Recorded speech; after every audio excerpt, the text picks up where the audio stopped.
I'm going to go ahead and pass things over to Jason here to get us started. Cool. What's up, everyone? I'm seeing Lauren. I'll give you a quick shout out. Bend, Oregon. I'm a big fan. I live here. I'm from Oregon. I live in Vancouver, Washington now, so it's pretty close. Probably one of the most, in my opinion, magical places that you can go for sure. Um, I got a question that I'm going to prompt you guys with to get started. So part of the way that I do this is I want this to be super interactive. So I'm going to be prompting you guys with questions and drop your answers into the chat, exactly like what you're doing now. And if you have something very specific that you need help with, a question, use the Q&A button, drop it in there, and I'll get to as many as I can. So let's throw up a question here for you. Let me know your answer in the chat. If you had to guess, LinkedIn did a big study on this. What percentage of deals are single threaded? As in, the rep has only one point of contact. Yeah, Jim says 65%. We're seeing 80%, 85. Kaylee says. Brandy with a very specific answer, 92%. Timothy says 0%. I wouldn't have a job probably if it was 0%. Okay, so we got kind of all over the place. So I want to start with this because I think let's talk about the problem that exists. And let's talk about why multi-threading is important. This, I don't know about you guys, when I saw this, I was like, holy smokes, you know what I mean? 78% of deals are single threaded in the thousands of B2B deals that they looked at. And they found that only 7% of deals are multi-threaded with more than 6 stakeholders. It's pretty crazy. I don't know if that's a surprise to you guys or not, but most deals that reps are working are single threaded. And if you haven't seen the data around multi-threading and its impact on win rates, I got a couple here for you. So that's closed won deals, Liz. Or sorry, the stat before, the 78% is on all deals. What you're going to see here more specifically is an analysis of closed won deals. So user gems, they looked at 500 closed won and lost deals, and what they found is that that bar in yellow there, that line, you can see that the win rate goes up significantly when we get more people involved.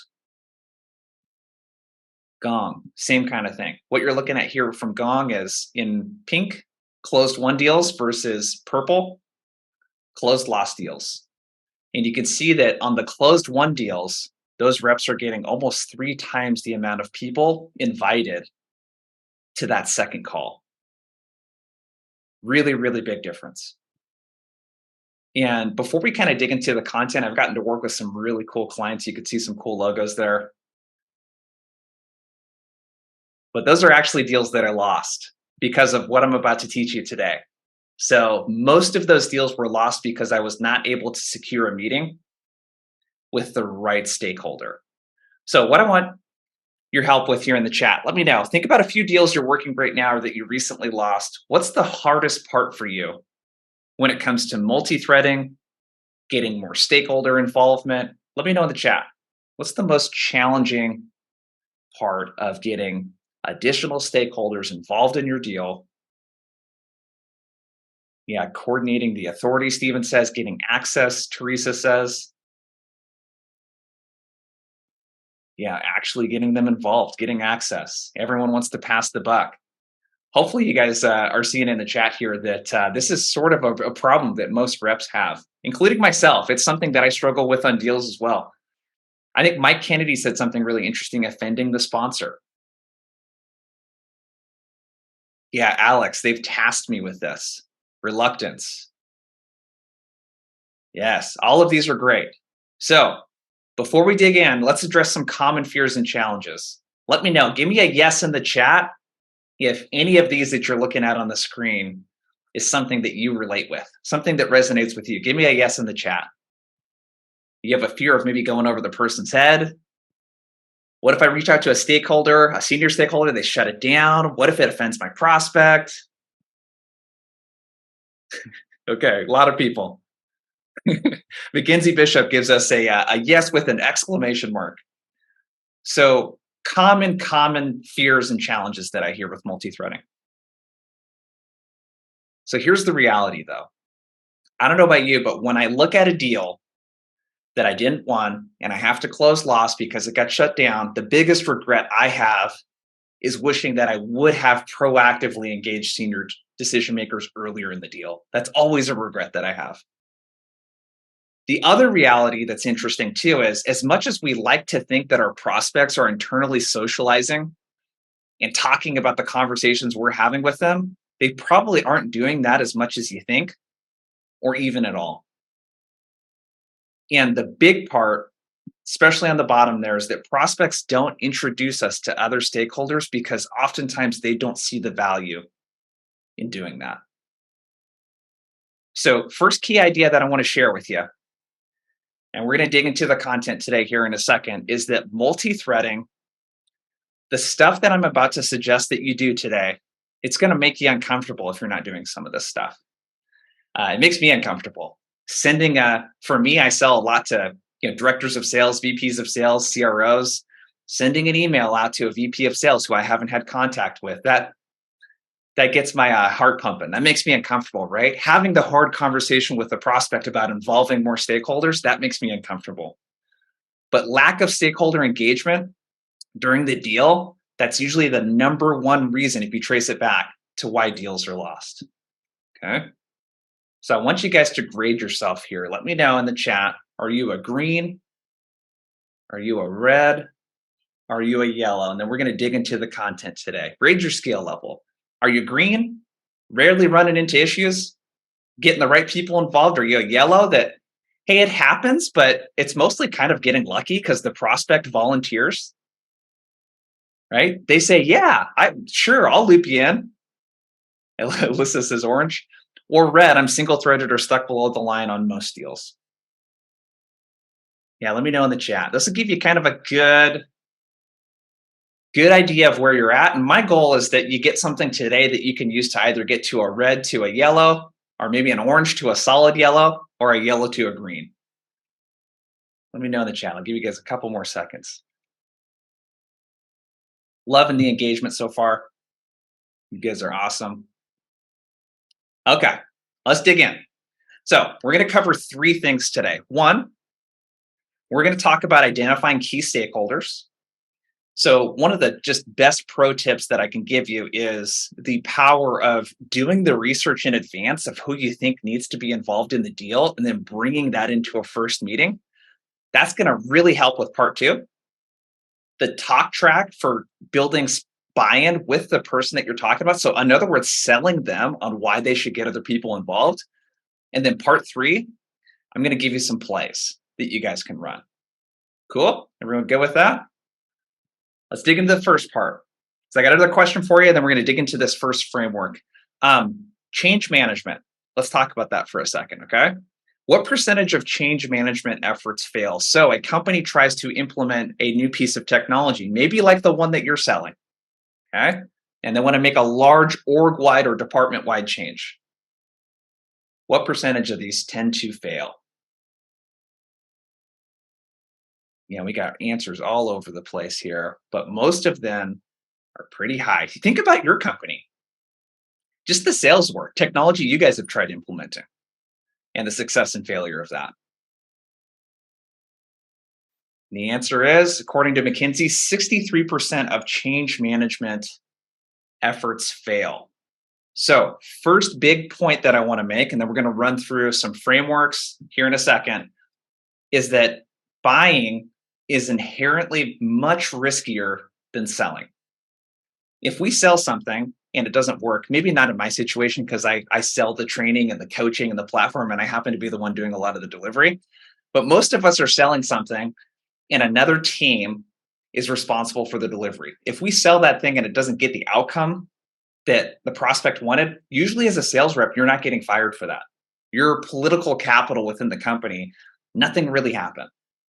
When people buy things or they were the champion behind something, especially an executive, and they said, everyone, we really should do this thing. We should move forward with this software. I really believe in it. And it doesn't work out. That person, if it's big enough, they could get fired. And if they don't, their capital within the company, their political capital just goes out the garbage can, right? Just goes out the window. So we need to understand that buying is a risky thing, okay? So what we want to think about multi-threading as, and let me share my iPad here. We want to do a couple things. Yeah, you bet, Mackenzie. Okay. So I want to walk you guys through a quick buyer's journey, and we're actually gonna let me go to the one that's already written in here. There we go. Okay. So yeah, Kaylee, totally. On the flip side, if it goes well, promotions, raises, all that kind of stuff. Okay. So first big thing that I want to talk to you about as we dig into stakeholders is you'll see this part here on the right, implementation. This is the part of the buyer's journey that doesn't really get talked about much. And it's what will happen after we buy the thing, because the only reason a prospect is even talking to you is to get an outcome from your solution, right? So the work starts for them when they decide what vendor to go forward with, and it's time to implement, to start the journey, to launch. That's when the real work starts for them. That's the only reason that they're buying. Okay. So, what I want to do early on in the sales cycle, okay, this is another key idea that we're going to take into this first part, is I want to multi-thread earlier in the process during this consideration phase. All right. We're going to do what we call building problem consensus, right? Our goal is to get the stakeholders aligned on the problem that we're trying to solve. And typically through this consideration phase, we're figuring out if, hey, does an individual at this company care about the problem? Is there a group of people? And then is this a priority for them? And what we're going to do is we're going to use the multi-threading, asking for other people to get involved. We're going to do that to de-risk the purchase. Okay. I want to let that sink in for a second. Don't multi-thread because it helps you win the deal faster or win the deal in general. I want you to think about how could we justify the reason why we want stakeholder involvement to de-risk the purchase. Okay.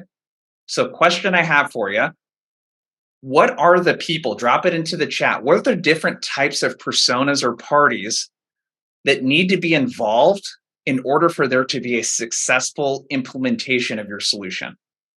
So let's think past the sale for a second, okay? So if I'm outreach and I sell a sales engagement tool, it's not good enough for me to just get like a sales ops person or a VP of sales. Like the entire sales team needs to be bought in too, in order for the sales, in order for the implementation to be successful, right? So let's think about for a second, drop into the chat. What are all of the parties that need to be involved post sale for the implementation to go well? So for me, that's I need to have some sort of executive buy-in, typically from a VP of sales. A chief revenue officer needs to know what the ROI of it's going to be. The sales managers need to be bought into the training because their reps are going to be the ones doing it. I need all of those parties involved so that the implementation is successful. Okay, so drop that into the chat for me. If you had to reverse engineer successful implementation in order for us to get a really good outcome from our solution, who needs to be involved? Those are the people that we're going to want to include in these multi-threading conversations, okay? Yeah, love it. Good stuff, everyone. Liz, yep. Yeah, good stuff in the chat there, okay? So before we go into this first part, identifying stakeholders, I want you to kind of think through this lens of I'm going to use multi-threading as a way to de-risk the purchase and assure that the prospect, the buying group, is going to get a successful implementation. I'm not going to talk about how we need this to win the deal or none of that kind of stuff. If I am more buyer-centric about the reason for multi-threading, people are going to want to participate in those conversations, okay? So let me share my screen. I'm going to drop this into the chat here in a second. Okay, this is a document, a little leave behind that you guys are going to have. Okay, so we just covered buyer's journey, all of that kind of stuff. I want to get into this first part. We're going to do a little exercise. Who should be a part of the buying process? So what I'm going to have you guys do, I'm going to share this. I want you guys to like list out common roles of people that are involved in the buying process that would make the implementation more successful. Okay. This work right here is going to allow us to do this. We're going to be able to research in advance of the intro call. The number one thing that you can do, if there was one thing that you took away from this call, if you come into the intro calls that you're doing with people and you have an idea of who the other stakeholders should be, if you can ask for them by name and give a reason about why they should be involved, you're like 10 times more likely to get the prospect's help. Because it's much better to correct you. It's much easier for the prospect than to educate you on how they buy things. Okay. Everyone cool with that so far? We following along? Anyone got any questions? We cool? Yeah, I can't see you guys, so I'll assume that everything's cool. Give me a little love in the chat or a thumbs up. I see these little squiggly thumbs ups and all that kind of stuff. Okay, we cool. So let me copy this. All right. Okay, so I'm going to drop this into the chat. I'm going to drop in a link. All right. There we go. Go ahead and make a copy of that. And then when you're good to go, we're going to start this first part. Okay. Drop a little G to G or a good to go in the chat once you've made a copy of that document. Okay. And we're going to kind of work through this part together.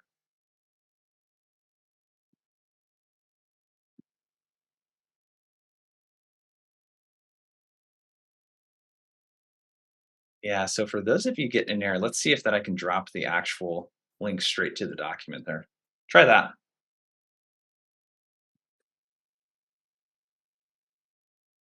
And there's like 240 people of you on the call right now. So you might have to check it here in a minute or two because there might be a bunch of, yeah, Kindle says, it says heavy traffic.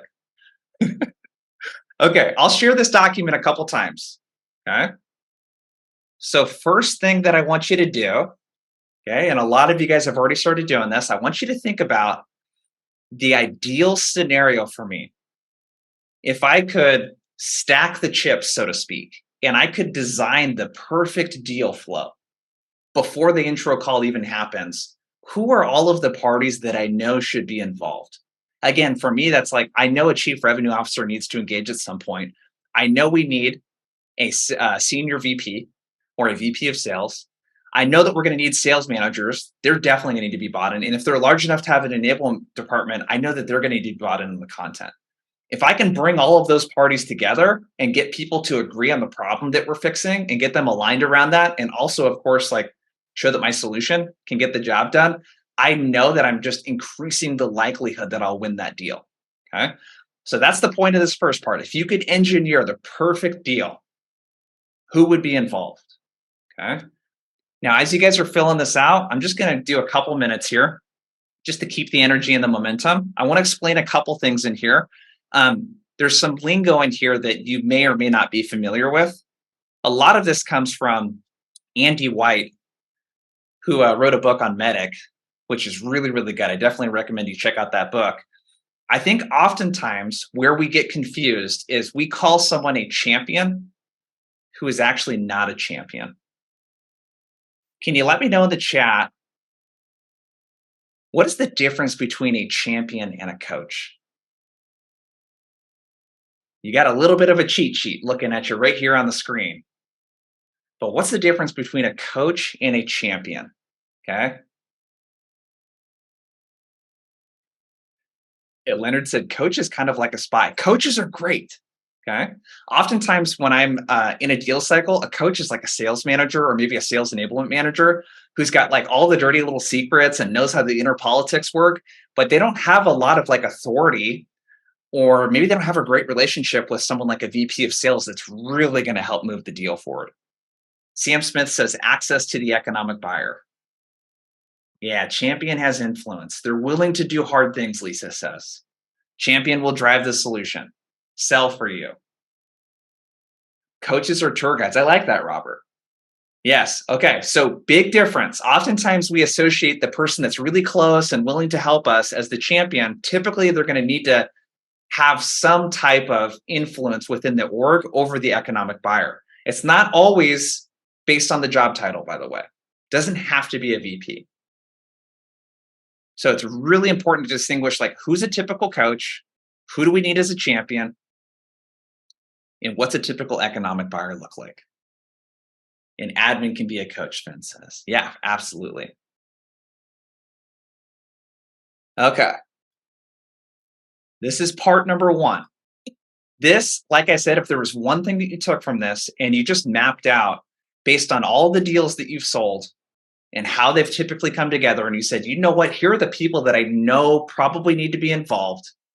And you go as far as like looking for those specific people, and you're able to do this next part, it's a huge, huge win.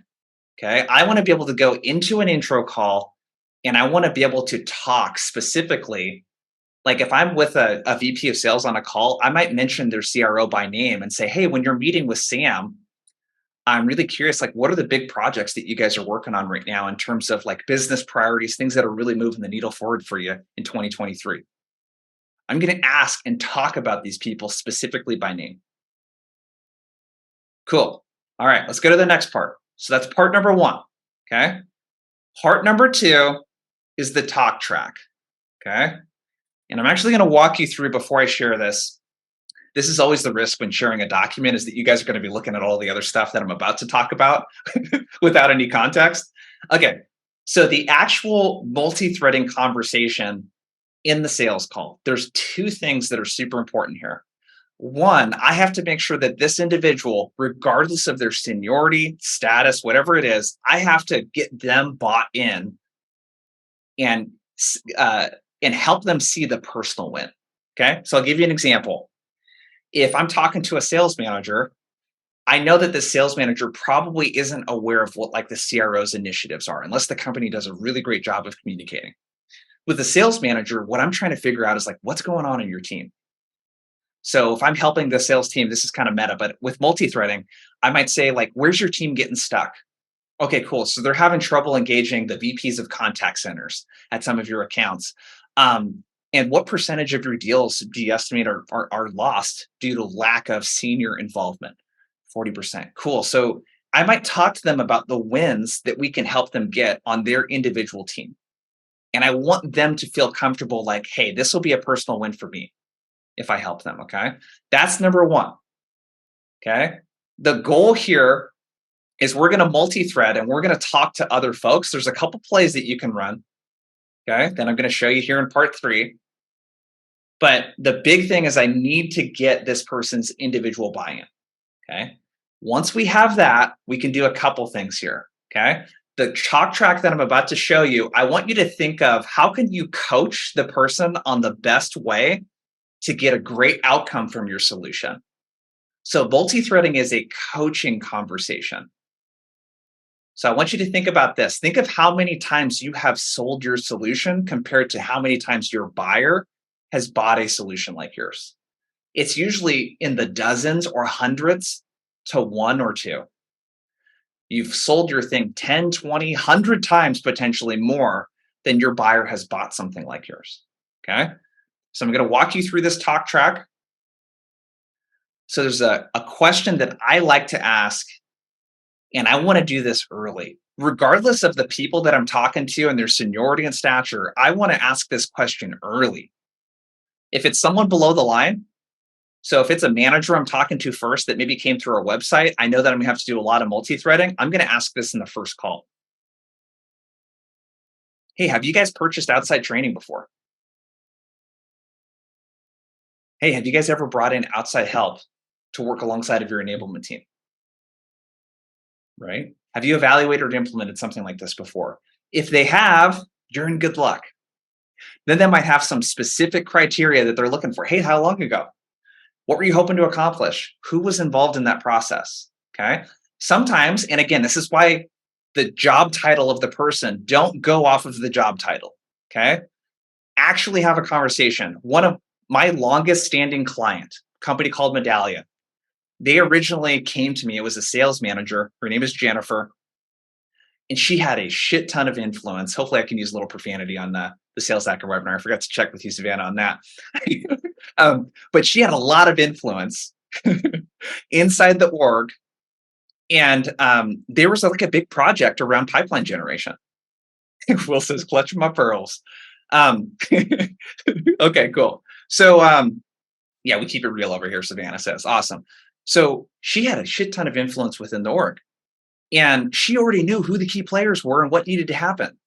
They had already brought in outside, they'd worked with force management a ton and all this other kind of like they already knew all of that stuff. Right. And she was able to provide a lot of great intel and could be a champion in that regard. Okay. So just asking this question and figuring out what they were trying to accomplish, who was involved, this might answer most of the questions for you guys.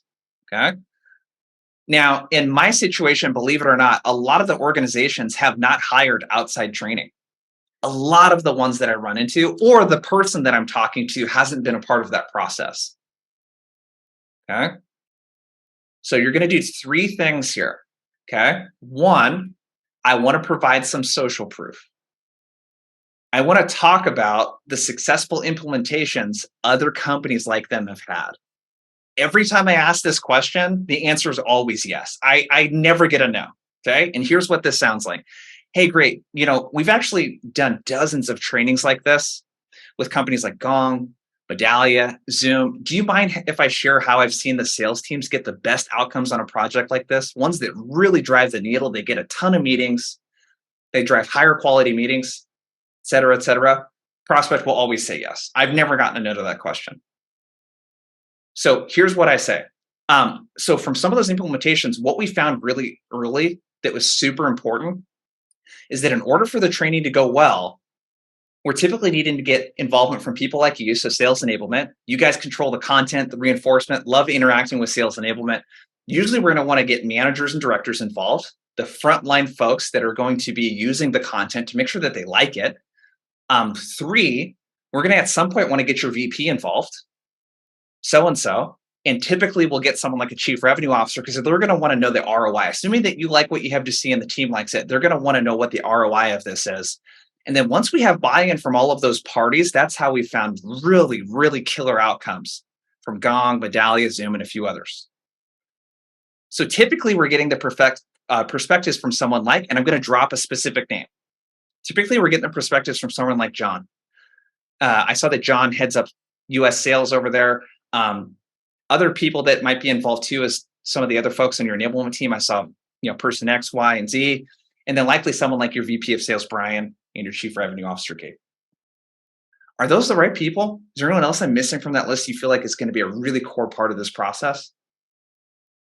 Okay, I want to pause here.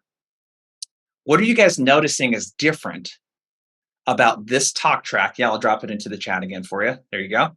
What are you guys noticing that is different about this talk track that I've provided for you compared to other ways that you may have been taught to multi-thread? What's different? By the way, it could be stuff that you don't like also.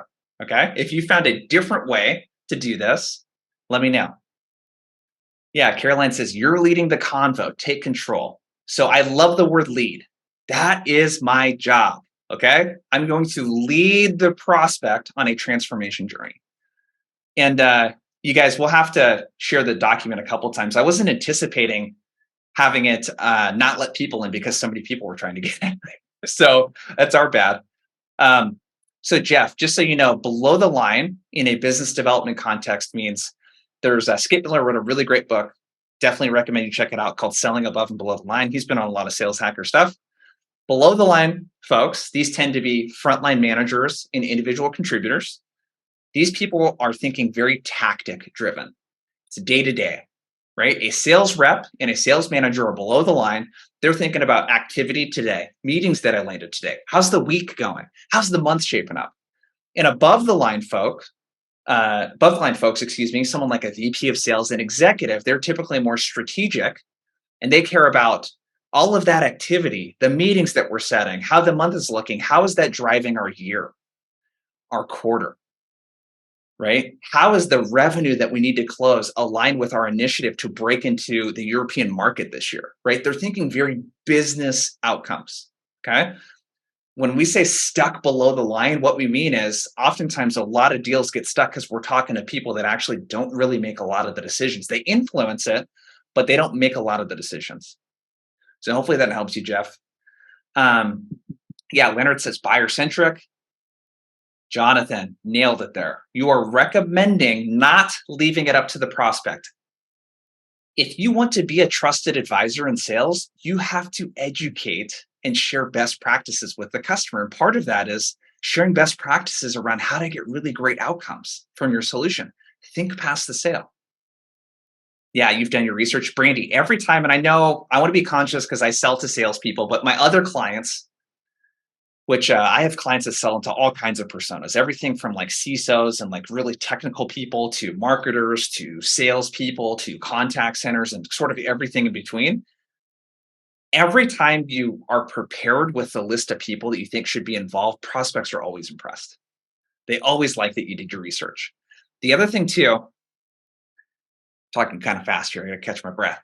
The other thing, too, is that when I come in with a hypothesis, the language that I use is super important. I don't want to come in uh, like a know-it-all that's like assuming that these people should get involved. So I want to say and use words like, hey, typically we're getting the perspectives of someone like your VP of sales, Brian, it looks like over there, and someone like your CRO, Katie.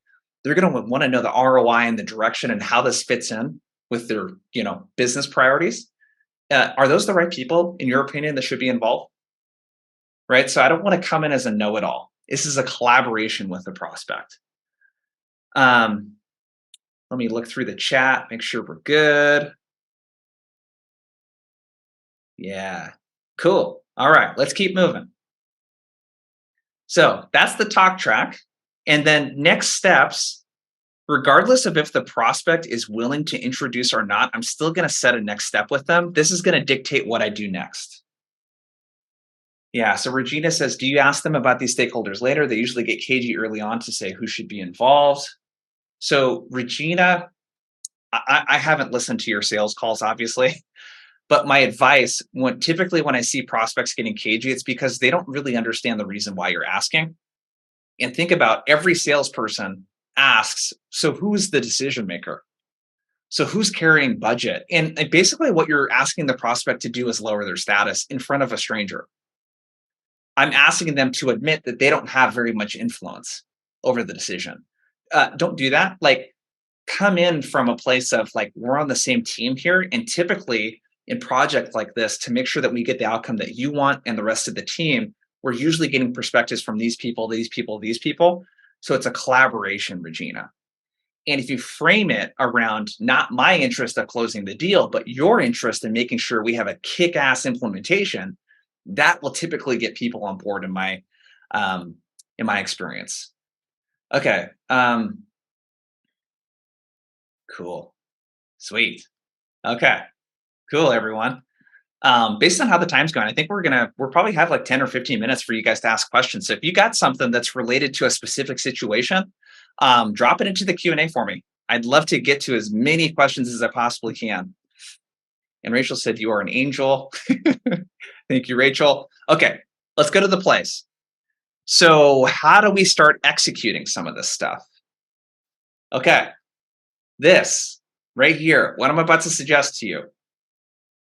There is a rule. Let me grab the screen back.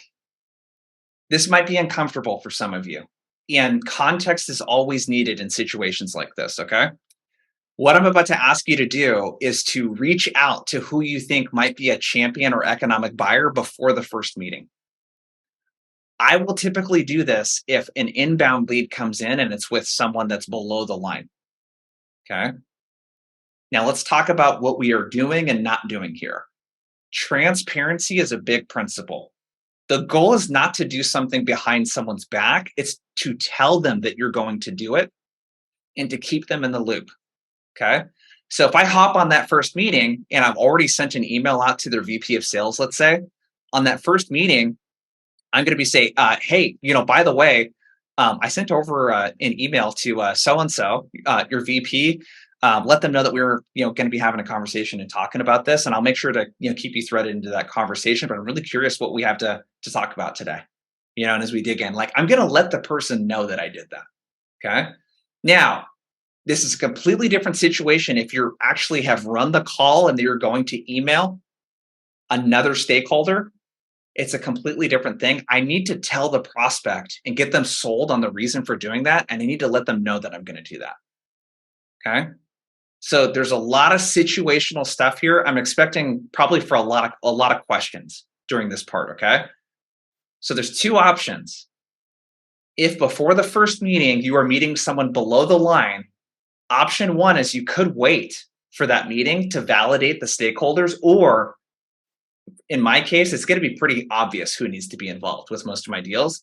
I could start a thread email communication with a senior stakeholder before that first call. Okay. There's a lot that goes into this around like your personal comfort level and how much of this that you want to do. Okay. I'm totally fine if you're like, you know what, I'd rather wait for that first meeting and tell the prospect that I'm going to do this first. Okay. That's a totally acceptable answer. That's probably what I do most of the time. Okay. So if you wanted to, though, yeah, Caroline. So for Caroline, for you, that might feel like a little bit too aggressive for you. Leonard, that's my thinking. Why not loop power in ASAP? I know that if I'm talking to a certain type of persona for me, that I'm gonna have to like have this conversation early, because 3, 4, 5 calls go by and like we haven't gotten this anywhere, and and really like looped in anyone with any kind of decision making authority. Okay. Yeah, this could be for inbound opportunities, outbound, either one. Okay. All right. So this is what we're going to do. So if I'm meeting with a prospect below the line, I'm going to send an email that looks like this. Okay. If you don't want to drop the person's name, don't drop the person's name. That's okay. Yeah. Yeah. That's great, Robert. I like CCing. So either CC the person or you could forward the email to the person too. James, yes. That's a big part of it. It depends on like how much of your pipeline that you got. So here's what that email looks like, you guys. Again, you could put the person's name in or leave it out and say department.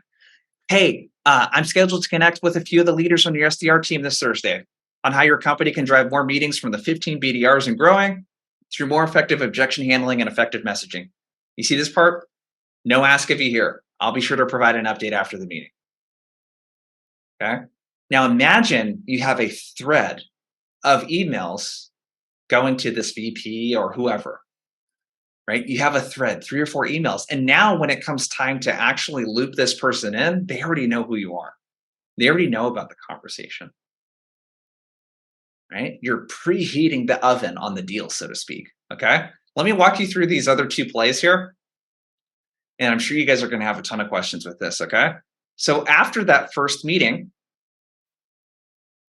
I'm going to send another email because I've basically opened up a thread of communication promising that I would keep them in the loop, right? So I'm going to do this. I'm going to send it in. This is a real email I redacted. I changed the names and redacted the company names on these. This is a real email right here. I had a productive conversation with so and so. And again, if I'm going to drop Katie's name in here, I'm going to make sure Katie knows that I'm doing this. Okay. What's the other thing that you guys notice about, and I'll get to subject lines here in a second. Well, what's the other thing that you guys notice about this email? What other part of this email is in there that you think makes it effective? I know that's a really kind of open, yes, Will, praising Katie. Okay. Praising the team. The reason why we want to do this is if Paul gets this, you know what he's probably going to do? He's probably going to forward it over to Katie and say, who is this Jason guy that's been following up with me? And you know what? Katie's not going to like that email if it doesn't say good things about her. Right? So always compliment the people that you've been working with. Just think like internal politics, right? It's going to make Katie look really good. The other thing, you guys notice that what I got from Katie during discovery is very specific. These roll right up to like big initiatives within the organization. So I'm really specific. I'm not saying, hey, I had a productive conversation with Katie about your outbound sequences and improving reply rates on your cold emails. It's like the VP of sales doesn't give a shit about that.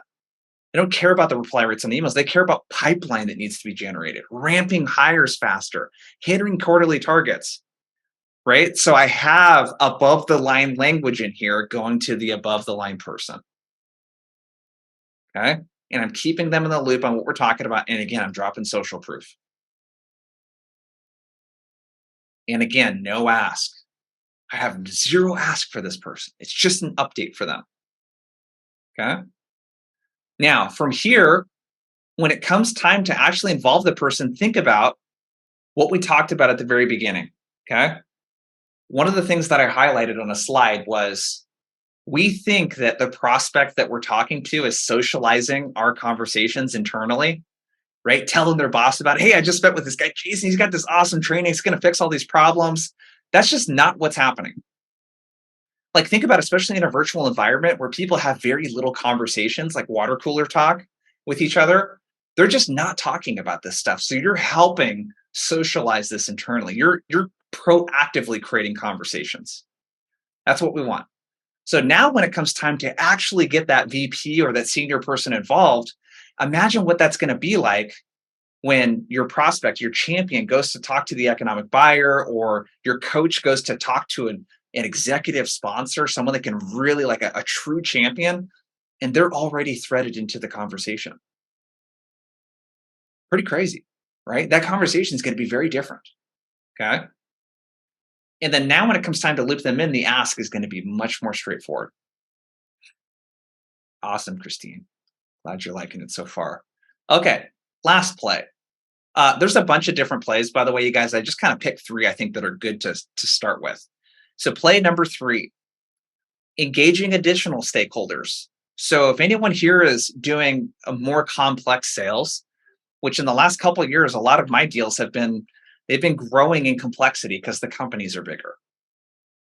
So oftentimes what that means is anyone here that's done a call with like even three or more people, you know that discovery is hard. When you have like 3 people, 4, 5 people, and maybe it's like for me a sales enablement person and then a VP of sales and a couple sales managers, maybe I'm like, it's so hard to do discovery in a call like that with a big group. So oftentimes what I like to do is take the conversation one to one. So I'm working a deal right now where we have a chief revenue officer involved. I have a VP of sales and then the founder of the company, because it's a company that's with a couple hundred employees. I have a group call coming up with them next Thursday with 4 of those people. And the chief revenue officer, the one I'm most tight with, I reached out to her individually to get a one-on-one call prior to that so I could make the group meeting more impactful. So I can take the one-on-one kind of conversations and like just ask her like, hey, what's the conversations been like internally? Like, what do I need to get so and so bought in? So that you can get this training for your team. So I love doing something like this. You have a great group call and you know that there are specific people that you want to follow up with. This is literally something that you can send. I sent this one that you're looking at on the screen via text. So I'm a huge fan of texting coaches and champions. Yeah, Timothy said, I like the discovery sessions in groups. Yeah. So Timothy, exactly, dude. You like doing the group discovery sessions, which I find group discovery is really great for problem consensus. You guys, Jen Allen is someone else that you should follow. Give her a connect request, Jen Allen over at Lavender, and say that Jason sent you. She talks about this a lot, building problem consensus. Yeah, she's awesome. Go give her a follow. She talks a lot about stuff like this. But one of the things too is like, I think she just had a podcast for 30 Minutes to President's Club. She was talking about the quietest person in the room are the most skeptical person. Those are oftentimes the people that you want to meet with one-on-one. Like, think about deals that you've run. There's probably been a really outspoken skeptical person. Those are oftentimes the people that if we win them over, they have the most influence on the rest of the buying committee. And the reason for that is that they rarely speak up and want to do something unless they really want to do it. That's a person that I would want to take one-to-one, right? So this is an example of what you could send: email or text right after a meeting. You got a template there for you. Yeah, James says, going a bit tactical here with this question, do you pre-book those one-on-ones for 15 to 20 minutes or just call them directly on their cell, message them on schedule? My thinking you're slowing the barrier to getting time with them. So if it's a group call, this is a great question, James. If it is a group call, I might say at the end of the call, because I don't want to take up a bunch of people's time scheduling. It's always like awful when you're trying to schedule with individual people and there's a group on the call. James, I might say, hey, James, by the way, I would love to connect with you after this one on one. You had a really interesting take today on XYZ, and I'd love to incorporate that in our next call. I'll shoot you a text if that's okay. Awesome. Unless you have time to schedule it on there, you could do that. But I'm going to let them know that I'm going to reach out to them. In this case, I was thinking about after the call, I was like, oh, shit. Because there's two VPs on this call, a director of sales, an account executive, and a sales enablement manager. And I was like, you know what? I just didn't feel like that call went that well. Who seems like they have the most rapport with me? And it was a guy that was the VP of sales. I just shot him a text randomly after that. So it depends on what kind of rapport you have with people. Cool. Okay. So we're going to have a little bit of time, quite a bit of time actually, to answer questions for you guys. If you have questions, please drop them in the Q&A. All right. I want to know one thing before we move to Q&A. Of these plays here, so play 1 was threading power in early. Play 2 was keeping power in the loop, so just sending them follow-ups after you meet with folks. And then play 3 was engaging additional stakeholders post-meeting. Give me a 1, 2, or a 3. Which one of these plays do you feel like you could implement literally right after you get off this webinar into your next deal? Give me a 1, 2, or 3. Which one of these do you feel most excited about implementing in the next deal or a current deal that you're working? Yeah, I agree, Mike. I really like play 2 also. Callie says 1, 2, and 3. Cool. All right, you guys are awesome. So we'll have a little bit of time here for questions. Okay, Leonard Horn. And let me drop this document in. There might have been a few people here that couldn't get access to this. Go ahead and make a copy of that document. All right, so Leonard Horn. Before selling multi-threading, you say, make sure your main point of contact is sold first. By sold, do you mean sold on change or sold on your solution? Sold on change. Make sure that they're sold. They don't like the status quo. That's what you want them to be sold on. And just the likability factor is big too. By the way, oh, it looks like we can't upvote questions in there. Never mind. Okay, cool. I think we're good, Leonard. Got your question? Jan, let's answer yours live. So what's your perspective on connecting with additional stakeholders in a one-to-one format versus a group format? I prefer one-to-one, but is there time for a group format to work? Okay, so this is a really complex question because that's very situational, Jan. But group format, the group calls, it's to really build consensus around something. So early on in your sales cycle, if you're following Jen Allen's advice, which I love and I'm a big proponent of, I'm trying to, with that group, build consensus around the problem. So I'm trying to figure out what is the problem that you guys are having, and if we had to prioritize all the problems that you have and focus on one that everyone agrees on, let's prioritize that problem too. You can do that in a group format. The one-to-one conversations are conversations that I use to drive and get better outcomes from the group meetings. So if I have a group meeting coming up, I love doing a one-to-one prior to that to drive the conversations. So Jan, hopefully that helps you. There you go. All right. Brian, what if the prospect you're talking to doesn't want to involve anyone before knowing if the product you're selling solves their problem? Brian, great question. Okay. There's some give and take that's needed here, and it depends on the situation. Okay. But you can also, we didn't talk about this, you can use multi-threading as part of a give to get. So if you're unfamiliar with what a give to get is, it's I will do this thing that requires a lot of effort if you also do this thing that requires some effort. I think where we get into trouble in sales is we just become yes men and yes women, or we just do whatever the prospect asks us to do. So Brian, what I would suggest is if the prospect, if they want to see a demo, let's say, and they're unwilling to invite other people, that's going to be part of the requirement. So I'm going to say, hey, I'm happy to give a demonstration. Maybe we aren't inviting in your VP and your CRO, are there a couple teammates, maybe a couple other managers, or maybe someone in enablement that we can invite? And if the demo goes well, and if you and the rest of the folks really like it, can we make a deal that we're going to start to talk to some more senior folks too and get their take on it as well? Cool. So I want to get that confirmation prior to doing the demo. I'm going to use the demo as a gift again.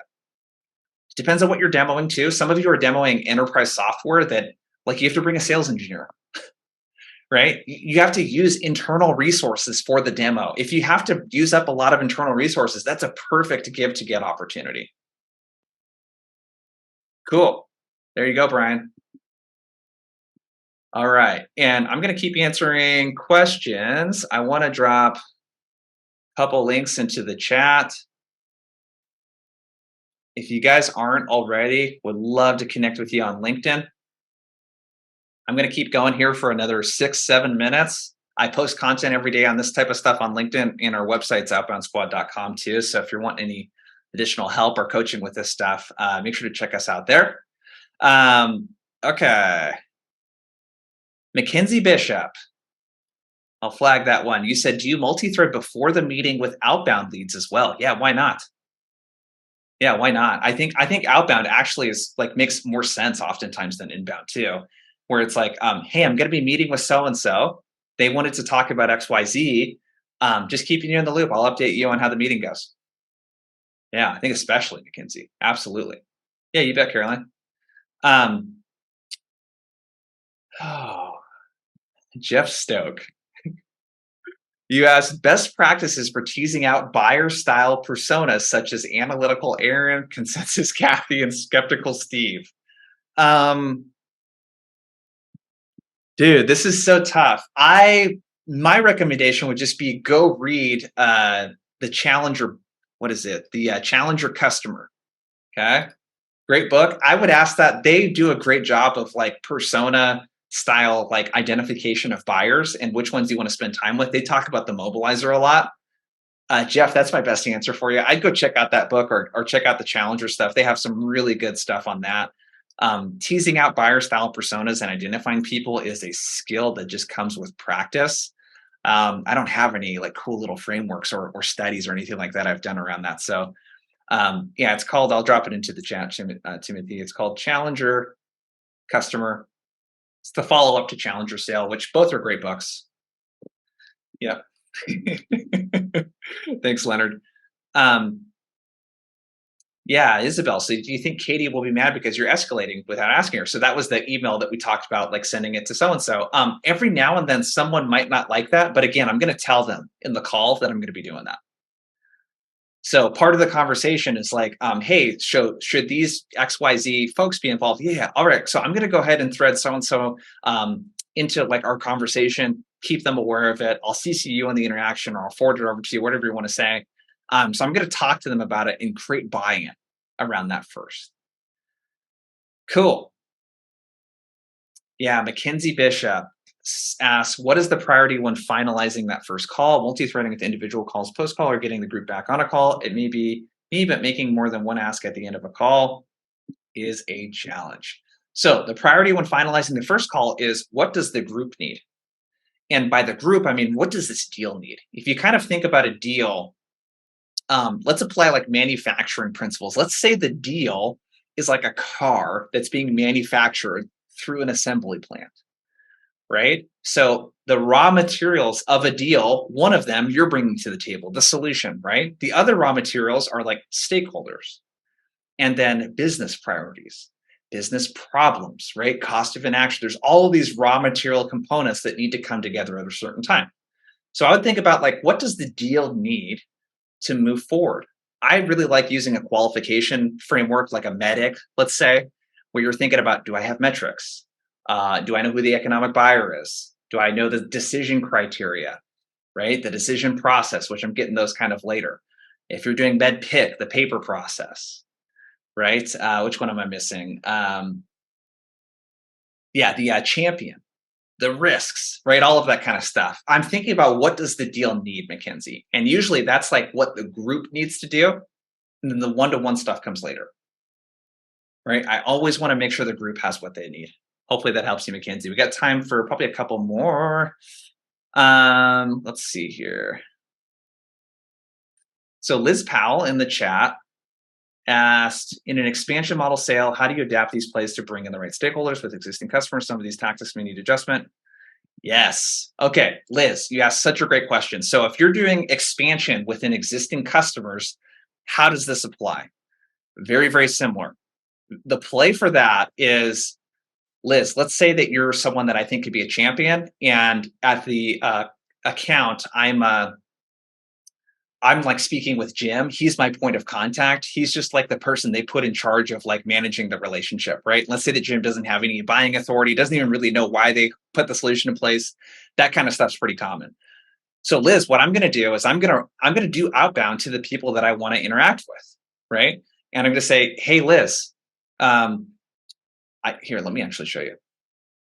You could use a very similar email to this. Let me share my screen, Liz. So I'm going to say something like, hey, Liz, we've gotten some really great outcomes so far with our training. So I do this all the time. When I work a deal with the BDR teams and the BDR leaders, I immediately thread over to the VP of sales because I want to work with the account executives too. So I might say, hey, we've had some really good outcomes from the training, specifically these results, these results, these results. By the way, so-and-so and so-and-so have been really, really awesome. I was reaching out to you because I think there's an opportunity to drive XYZ impact, which aligns with this business priority of yours. I'd love to get some time to walk you through what we're doing and how this might affect with some of the other business priorities that you mentioned. Like that's the general kind of outreach, Liz. Right? Let me know if that helps you. Okay. Let's do one more. Let me see. Let's pick a good one.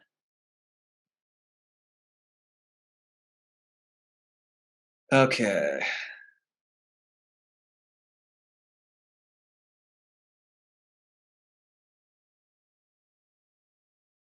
Okay. Morali, I want to ask this one because I think that this is the most applicable. If the stakeholder that you're talking to is not showing any urgency, what do? I would have a conversation with them about it. Hey, Morali, one of the things that we talked about is the fact that your team needs to produce another 150K in pipeline per month that they're not getting because the team's not setting enough meetings. This might be kind of a silly question, but I know that that's a problem that we talked about. But is that even a priority for you? Because there could be other stuff that's more important than that. I know it's kind of a silly question, but is that something that like you really care about right now, or is it not something you care about? Right? I think the big thing is like helping them prioritize the problem. If something else is a bigger priority, I want to connect with existing priorities. I don't want to get them to prioritize my thing higher. That's just not how stuff works, right? I want to take an existing priority and align with that. We are out of time, everyone. Please, if you haven't, connect with me on LinkedIn. Check out the website. If you're looking for support for your team or as an individual, check us out there. And that's all I got for you. Savannah, I don't know if you got anything else to close it out. Yeah, thank you so much, Jason. And thank you, everybody, for being super engaged in the chat. Always love to spend time with you. That was a packed hour, incredible stuff from Jason. Look forward to sharing with all the recording and all the good stuff with you after we hop off. We do have a How to Build a Champion lab at the end of the month in May. So be sure to check that out. And we will see you next time. Thanks, everybody. Thank you, Savannah. Thank you, everyone.